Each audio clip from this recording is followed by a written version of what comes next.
নারীরা হাতে চুড়ি অথবা নাকের ফুল না পড়লে স্বামীর কি ক্ষতি হয়? এই প্রশ্নটা অনেকে আমাদেরকে করেন। মাঝে মাঝে এই মেসেজ আসে যে হুজুর, স্ত্রী যদি নাকে ফুল না পড়ে বা হাতে চুড়ি না পড়ে তাহলে স্বামীর নাকি অমঙ্গল হয়, স্বামীর নাকি হায়াত কমে যায়, স্বামীর নাকি বিভিন্ন বালা মুসিবত বিপদ আপদ সবসময় লেগেই থাকে এবং সংসার থেকেও নাকি বরকত ছিনিয়ে নেয়।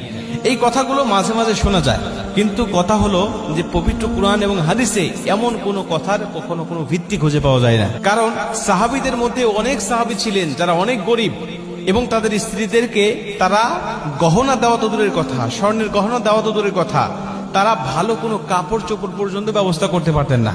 সাহাবীদের মধ্যে এমনও সাহাবী ছিলেন যারা নামাজ পড়ে, ফরজ নামাজটা পড়ে বাসায় চলে যেতেন এবং গিয়ে তার পরনের যে কাপড়টা, এই কাপড়টা স্ত্রীকে দিতেন আর উনি গর্তের মধ্যে নামতেন আর ওই স্ত্রী ওই কাপড়টা পরিধান করে নামাজ পড়তো।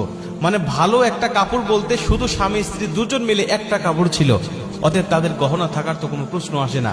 এবং আরেকটা হাদিস আমি আপনাদেরকে বলি, আল্লাহ রাসূল সাল্লাল্লাহু আলাইহি ওয়াসাল্লাম একজন সাহাবী, তার স্ত্রীর কোনো গহনা ছিল না। সাহাবীরা তাকে জিজ্ঞাসা করলেন যে তোমার স্ত্রীকে তুমি কোনো গহনা দেও নাই কেন? সে তো নারী মানুষ, নারীরা অবশ্যই গহনা প্রিয় হয়, গহনা পরলে তাদেরকে সুন্দর দেখায়, তুমি তোমার স্ত্রীকে কেন গহনা দিতে পারো নাই?